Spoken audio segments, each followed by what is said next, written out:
د تاسو ګوره وی اوس کې نو بوتله بیبي پسې ګرځم کنه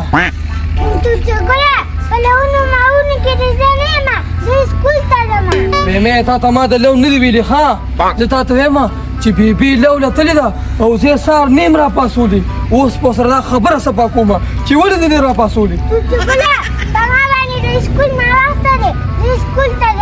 او ځه وایه سبق وایه چې لوی افسر شي نو موږ به د لونو نه اوزګار کړي زه به ځه بیختي ونه ځه بیبي تا زه سهار ولې نیم را پاسولي خو بس زه به یم ځان سره په وخت بوتلم نو بس اوس به مې سره نیمه پهاړی خالي کړې وه زه ورېږه اوس به ګورو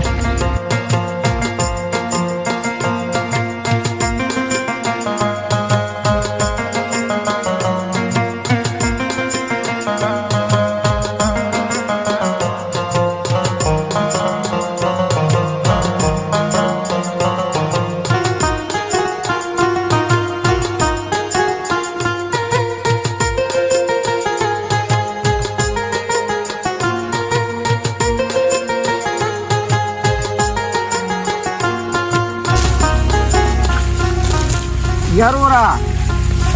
دا غنم غوړي نن به ختمو ښه که نه انشاءالله تا ته ما وې هغه توتي ګل به دې راوستې وه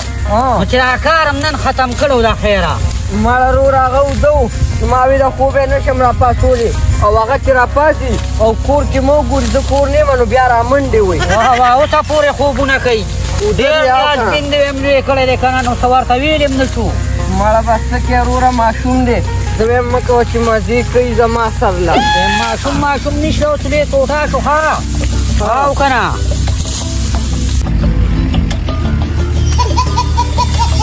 دې کوم ځای کې لګیا دي هله هغه دي که نه او د خیره زه بیبي د لرې ځای نه م پېژنم درغلم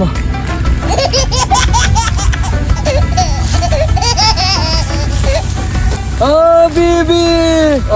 دا دې راغلې وګوره وروره نه سلام علیکم ماما وعلیکم سلام توتي ګله نو دا ټیم ستا د راتلو دی ویم دې دوړ ته وګوره دونه ګرمي مو شوه ته اوس راغلې هله کار کوه ماما کار کوه ای بیبي ویم تا ته ما ویلي وو چې ما به سهار وختي راپاسې ولې زه راپالسولم سهار وختي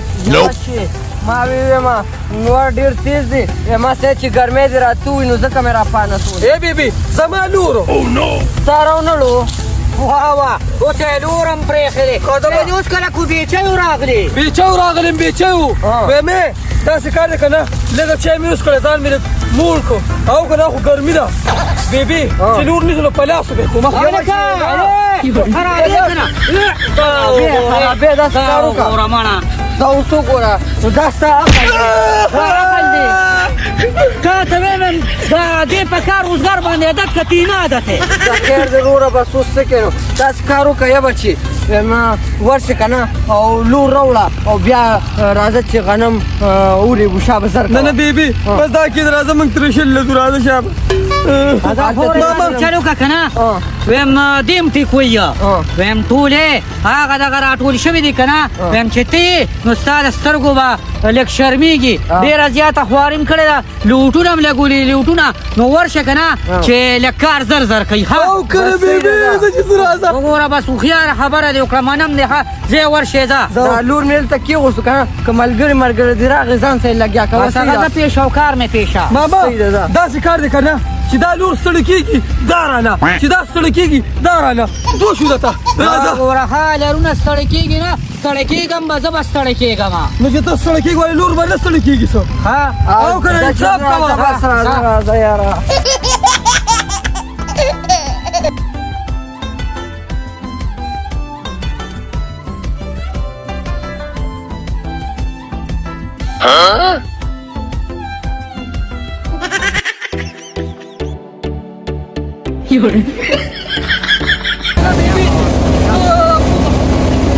بیبي ضروري کې ډېر راوړم ها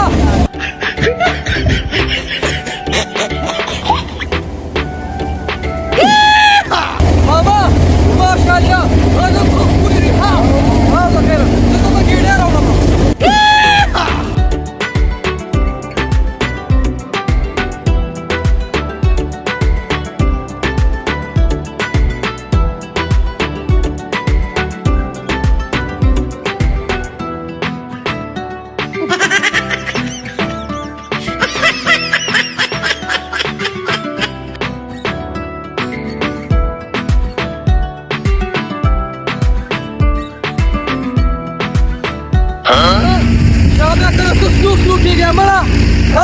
چل څومره تېز روان دي زر که شاباله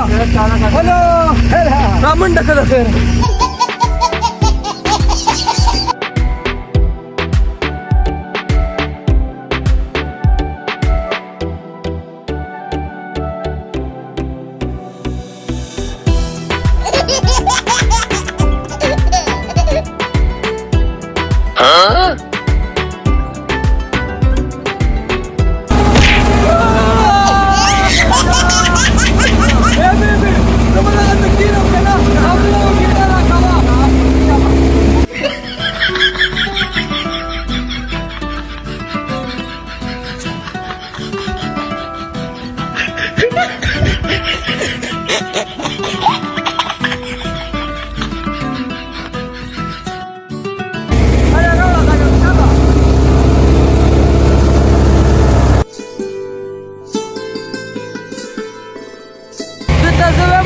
ما خواده دې دلته راوړي خو د مکه د غنمو په ځای که ته ور پرېوتې قیمې به شي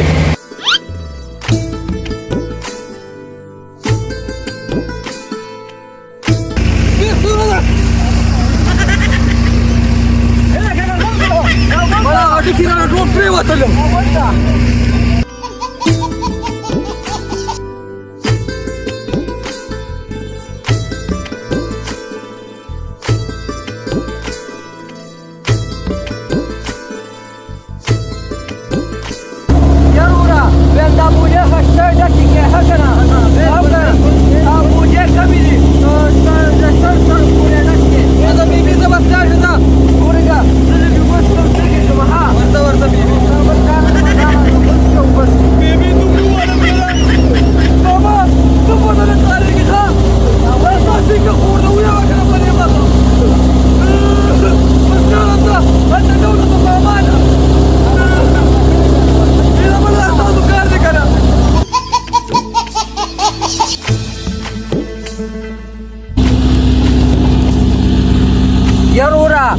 چیم راوړې ده خورې چیم راوړې ده په دا کسان راځي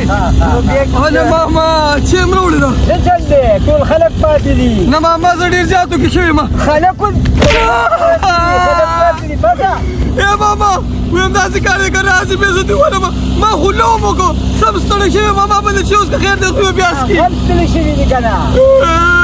یا بچې ورېږه ویم راشي بیا به هغوی سره یو ځای وسکي بیبي ستا د لاسه 15 روپۍ مې را کړې ده که نه یا بچې ورېږه که نه دا غنمان خرابېږي بچې دا د خیره ترېشل کړو که نه بیا به 50 روپۍ ده تماشه به هله ورشه زر زر هغه ګېډۍ راوځغلوله زم ډېر پښتون یم ښه یو خبره مې یاد ساته ماما ګورې اوس چې دې را نه کړه که نه نو ګورې بیا د سره نه خورم ښه نه چیس کوم نه روټۍ خورم بیا هغه خلکو نیس کړي ته نشې سترګې څنګه دې سترګې که سترګې کړې بدلې نن جوړېر شو چې زه ستا خوره یم بابا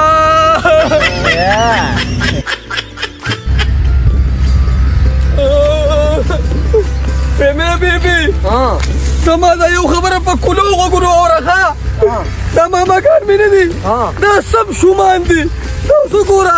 چېرته نه راکوله هاي هاي تو ګوره بچې ماماګانو پسې خبرې مه کوه ګینوالې به مې څه کومه خبرې مه کوه شومان دي شومان دي دولوه ولا ما نه سونډې شو کوه دا مې ورته وې غوړې خو کړې به مې پسه شومان دي ولې چېرته نه در کوله او نه راکوله شومان دي تا کار کړی چې ته چې غواړې شومان دي تا د خولې د بندول چل ماله راځي وره زه د خولې بندول ماله شومان دي د ما ماماګان شومان دي یو ویلان وره چېرې بابا د ما ماماګان شومان دي نار دي بیبي دا خو هسې ما خبره کوله دا خو ټیک ټاک کې هغې ماما چیغې والي وایي پلانکیا چرګې ختم کړ نو ما مسې پلیک تش کړ ما وی چې زم بیا ټیک ټاک صاف کړم دغې حسابه زما ماماګان خو ډېر ښه دي او که نه ځان کې عقل پیدا کړه که هغوی ګیر کړه که نه نو د بوسو لوګي درته بیا کوي خورې ښه که نه او که نه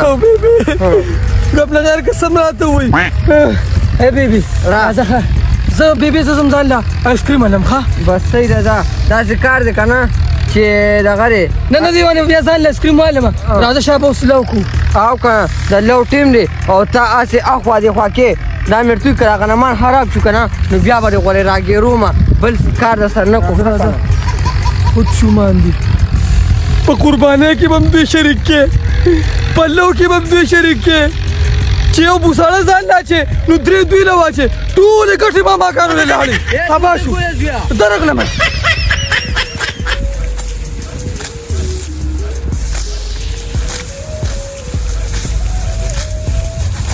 وروره څنګه چل دی ها خورې راغلي او راغلو ماشاءالله ویم ډېر خشته کار روان دی اورې ویمې زه د هغوی نه خبر یم هغوی به سلو کېدل که نه ویم دا ته ورغلې نو کار به یې تیز کړي بس پته نه لګي ویم هغه خوریم هم پکې لګیا وو او هغه ارواره هم پکې لګیا وو او دوه درې کسان یې مزدوران نیولي بس ما هغوی ته وي ویم ګوره ورته اوې ماما ویم چې ونه راغلې وه ما ته وګوره. راغلې وه دا ماما نه دي د خلکو ماماګانې که نه خورینو له پیسې هر څه ورکوي او یو زمونږ ماماګان دي نو چې سره سره ییني وایي راکه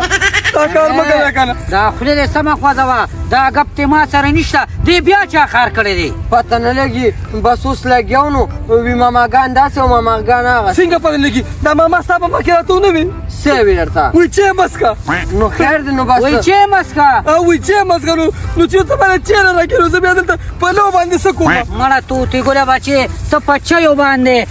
مرور شوې ویم ما ته ووایه چیګانې ډېرې چیګانو سره به له کباب هم راوړم والا ماما بس صرف دا یو ماما یې که نه چې ته را باندې خیال کې او ما ته ګرانه مې او که نه زه خو دله پیسې هم در کوم او دې ته ویم خیال هم پې کوه که نه ما اوسه پورې چېرته والي نه که نه که نه داسې کار دی وروره ویم دا توتي ګل هم ځان سره لګیا که نه چې هغه نه هم درسره وي او زه ځم کور ته او تاسو له خشتره ګلې یخ شربت کوم ای داسې چل وکړه که نه شربت هم وکړه که نه او خشته چیب هم ولې پخه کړي او انډې هم ورسره پخې کړه چله دې توتي ګل بچي له مې که نه ویم خرچه زما د طرفې ښه دا صحیح ده ځه دا هر څه به دله بیا کور کې وکړم او تاسو لوس یخ شربت هغه راوړئ شربت راوړه ښه صحیح ده ځه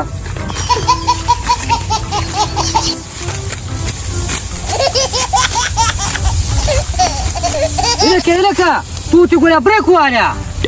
دا ته څه کې یاره زه ویم زه به تا له ډب نه در کوم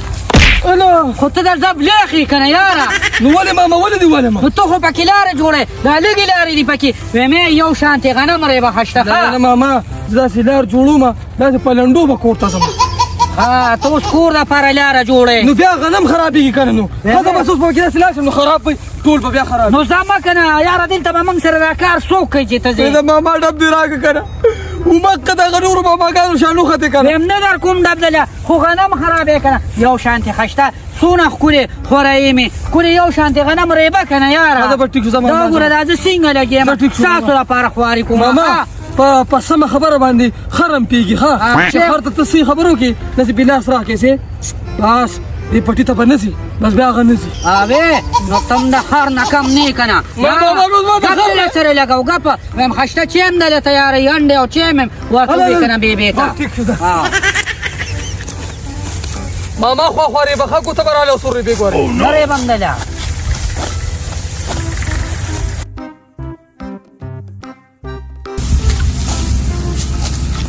ماما راغلي وروره شربت مې دله راوړو ډېر زیات تږي شوي وم خلک چې راغلي ګیلاسونه ونیوله خیره سره خشته یخ شربت مې دله ګوړه وکړو دا ګوره که نه وایي یخ ده ګوړې الا سبا به مړې نه نه داسې مه وایه خدای دې لږي خدای دې لږي دا او خو که نه هسې خلک وایي نو موږ هم ووایو راشه بس بسم الله الرحمن الرحیم داسې نه ماما نه مني بیبي ورې موږ چې لو کوو که نه نو دا دې واړه واړه ګنې دې ګوره دې ته خیال کوه او که نه دا پکې لکه ونه ریمې ګورې کار به راله زه وګورې ته خیال کوم ماما زه تاسو شربت څکې که نه او زه بیا راځم صحیح ده دا نور مې هم درته کېغوستو بس چړه تم کېږي نو څکې صحیح ده څه کې په تریشل باندې چکر وې او ورځم چکر وام شربت نه څکې نه نه شربت دا ورشه دا ماما څنګه چل دی نیمبو پکې نشته که نه نو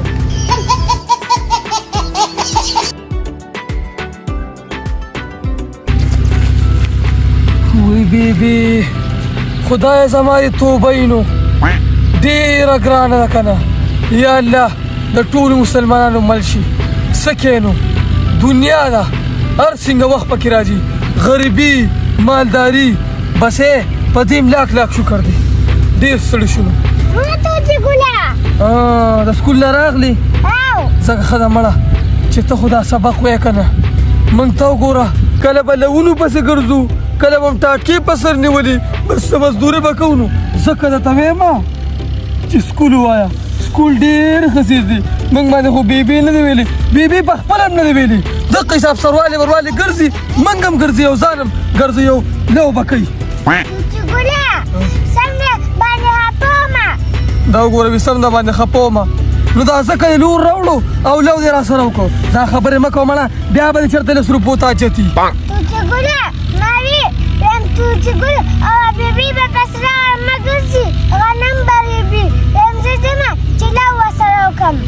لو را سره کې نو لور د سره کم دی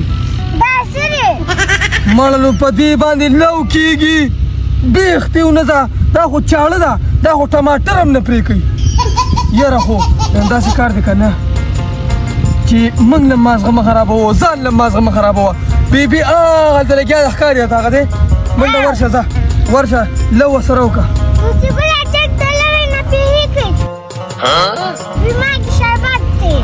ډېر هوښیار یې که نه، د ظالم دی سم جادوګر یې، بیا ته پته ولګي شربت دی. زه ځه منډه ورشه تا ته و چې ما کې شربت دی، منډه اوس که ځه شابه. یاره خو جګ ورته اوس پېښېږي. هلکه یا پیریان د خدار څه پته لګي. ماشاءالله هوښیار دی. ښه ځه زما هلته ورځمه چې بیا غنمان سنبال کړو.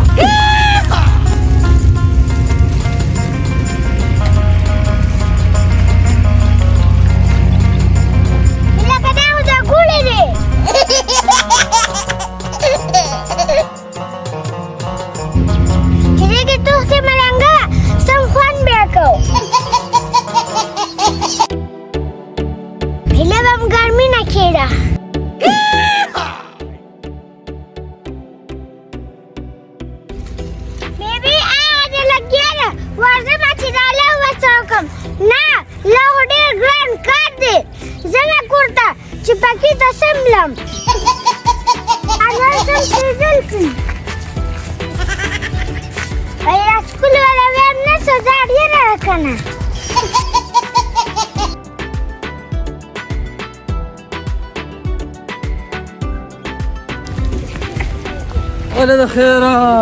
ترېشلو شو، بس غنم سنبالو. زه اوس څه کار وکړم کشر ماما؟ زوی راهي کار وکړه چې بوجۍ خو نشي ګنډلی، بوجۍ یوسه غنم رانه یوسه. نه کنه دا خو څومره درنې دي. اله زه دا لږ غنم به یوسم. ښه دا قصپکه یوسه ګودام ته وړم که نه؟ ګودام د خیره هلته به دا ټولې چمکېږي. لاره کې نو څوک وانخلي ګوره وړه ګران دي ور سړی دغه دی. او که نه ما ته پته لګي ډېر ګران دي. ماشاءالله ډېرې پیسې دي. اله د خیره کار وشو. ځه اوس پې پته لګي ګودام ته څه راځي. دې خوا ځه. واوا توتی ګله بچی ویم نر بچی میری دقه حساب وګوره دا غنمان را سره سنبال کا نو زه به درنه ډېره خوشحاله یم ډېرې دواګانې ورته کوم. یا توتی ګله بچی ګودام خو دې سیټ ته دی نو دې سیټ ته په کومه راتاویږي؟ بیبي زه ګودام له نه راتاویږم. ای بیبي زما دا خبره ښه په کولو غوږونو واوره، سوچ ورته وکړه. ښه بیبي ګوره لو مې وکړو که نه ستړی شوم، بیا ترېشل ته مې غنمان هم ورېشتل که نه ستړی شوم، او بوجۍ مې هم ډکې کړې خلکو سره. نو ای بیبي سم ستړی شوې یم اوې دا زه ګودام ته نه وړم. دا چېرته وړې بچې؟ چاته وایم د دې غنمو پکې پته نه لګي، زه یې ځان له خرڅوم.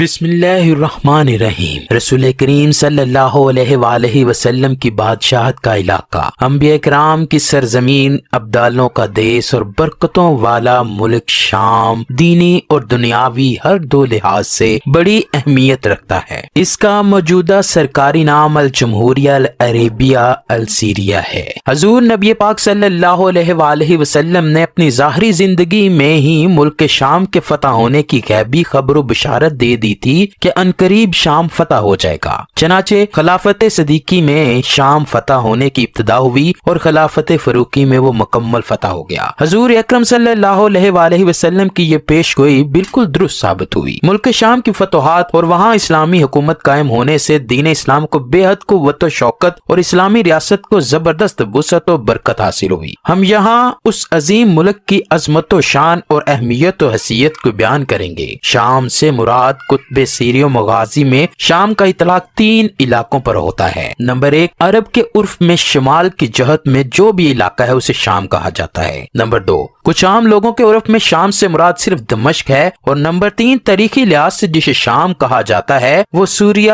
اردن، لبنان اور فلسطین پر مشتمل علاقہ ہے جسے السوریہ الکبریٰ کے نام سے بھی یاد کیا جاتا ہے۔ مسلمانوں کا ملک شام میں سب سے پہلے داخلہ غزوہ موتہ کے سلسلے میں حضور نبی کریم کے زمانہ اقدس میں ہوا۔ پھر زمانہ فاروقی میں شام کے تمام شہر فتح ہوئے اور آج شام عرب کے قدیم ترین ملکوں میں شمار ہوتا ہے۔ یہ ایسی بستیوں پر مشتمل ہے جو ایک دوسرے سے ملی ہوئے ہیں اور وہاں جاری نہریں ہیں اور تر و تازہ سرسبز و کھیت ہیں۔ مورخین کے مطابق اس ملک کا نام شام رکھے جانے کی کئی وجوہات ہیں۔ ان میں سے ایک یہ بیان کی جاتی ہے کہ یہ نام حضرت نوح علیہ السلام کے بیٹے سام کے نام سے پڑا کیونکہ یہی وہ پہلے شخص تھے جو اس سرزمین پر تشریف لائے۔ اجمی لفظ کی تبدیلی کے سبب لفظ سام کی سین کو شین سے تبدیل کیا گیا۔ کسی علاقے و خطے کی فضیلت اس سے ظاہر ہو جاتی ہے کہ رسول پاک صلی اللہ علیہ وآلہ وسلم نے اس کی عظمت و رفت کو اپنی زبان حق ترجمان سے بیان فرما دیا ہو، اور ملک شام بھی ایسا ہی ایک ملک ہے کہ جس کے لیے کثیر احادیث مبارکہ اس کی فضیلتوں کو واضح کرتی ہیں۔ یہاں چند ایک ذکر کرتے ہیں۔ حضرت عبداللہ بن عمر سے روایت ہے کہ حضور پاک صلی اللہ علیہ وآلہ وسلم نے دعا کی، اے اللہ پاک ہمارے شام میں برکت دے اور اے میرے پروردگار ہمارے یمن میں برکت عطا کر۔ نجد والوں نے عرض کی اور ہمارے نجد میں بھی؟ حضور اکرم نے پھر یہی دعا فرمائی اور پھر بولے اور ہمارے نجد میں بھی۔ رسول اللہ نے ارشاد فرمایا وہاں زلزلے اور فتنے ہوں گے اور وہاں سے شیطان کا سینگ نکلے گا، یعنی خدایا ہمارے شام کے مسلمانوں کے دین و دنیا میں برکت دے۔ دعا میں شام کو یمن پر اس لیے مقدم فرمایا کہ شام ہی میں قیامت قائم ہوگی اور وہی فلسطین سے متصل ہے، اور فلسطین میں بیت المقدس، امان وغیرہ واقع ہیں، 40 ابدال وہاں رہتے ہیں۔ بعض لوگوں نے کہا ہے کہ مدینہ منورہ بھی شام ہی کا ایک شہر ہے۔ بہرحال شام بہت افضل علاقہ ہے۔ حضرت ابو امامہ سے مروی ہے کہ رسول پاک صلی اللہ علیہ وآلہ وسلم نے فرمایا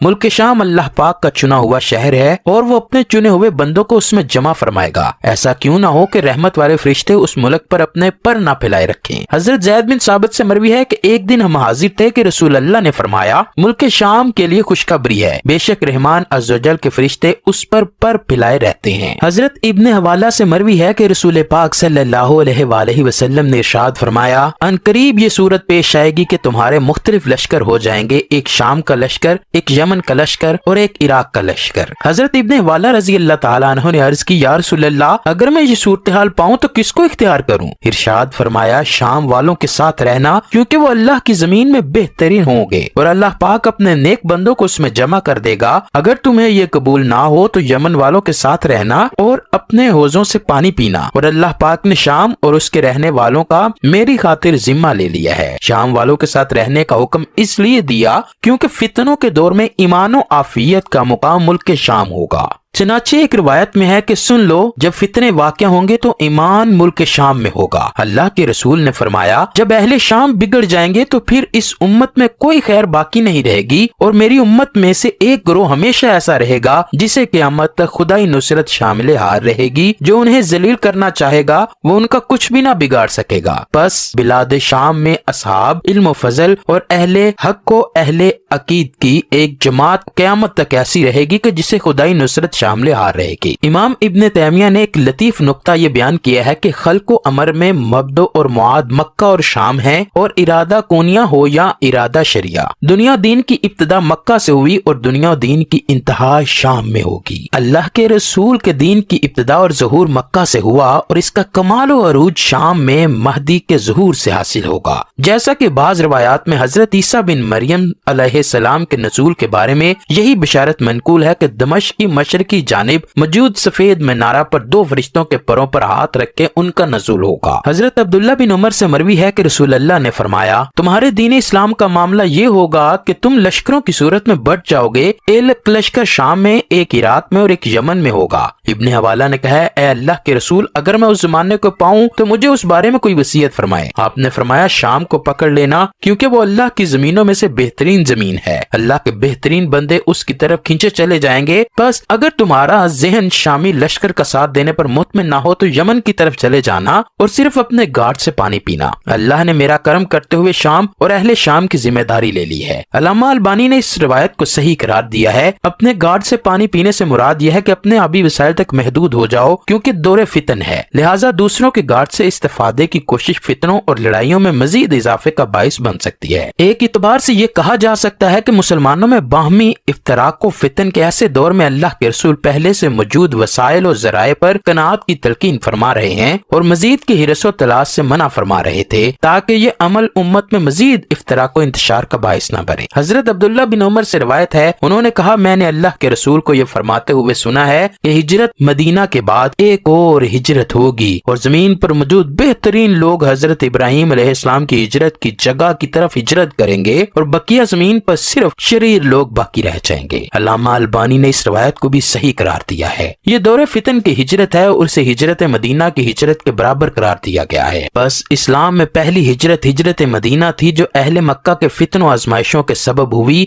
और Medina Munawwara उस हिजरत के सबब अजीम सल्तनत इस्लामिया के क्याम की न सिर्फ बुनियाद बना बल्कि खिलाफत इस्लामिया का मरकज अव्वल भी करार पाया। इस्लाम में आखिरी हिजरत कुफार की आजमाइश के सबब बिलाद शाम की तरफ होगी, जो हजरत ईसा अलैहिस्सलाम के नजूल और इमाम महदी के ज़हूर की सरजमीन है, और उसी सरजमीन में हजरत ईसा अलैहिस्सलाम दज्जाल को कत्ल करने के बाद दूसरी बार खिलाफत इस्लामिया अला मिनहाजुन नबुव्वा की बुनियाद रखेंगे। बस इस्लाम के इब्तदाई अरूज का मरकज मदीना था तो इंतहाई अरूज का मरकज अर्ज मुकद्दस है। बाज़ रिवायात में इस तरफ इशारा है कि अहले रोम की तरफ से अहले शाम पर इक्तिसादी पाबंदियां आयद की जाएंगी। हजरत अबू नजरा रज़ी अल्लाह ताला अन्हु से रिवायत है कि हम जाबिर बिन अब्दुल्ला के पास थे कि उन्होंने फरमाया, करीब है कि अहले इराक को उनका कफीर माप तोल का एक पैमाना और दिरहम चांदी की करेंसी कुछ फायदा न दे। हमने कहा, ऐसा कहां से होगा? तो उन्होंने कहा, अजम से यानी गैर अरब से होगा और वो उसे रोक देंगे। फिर हजरत जाबिर ने कहा, करीब है कि अहले शाम को उनका दिनार सोने की करेंसी और मदी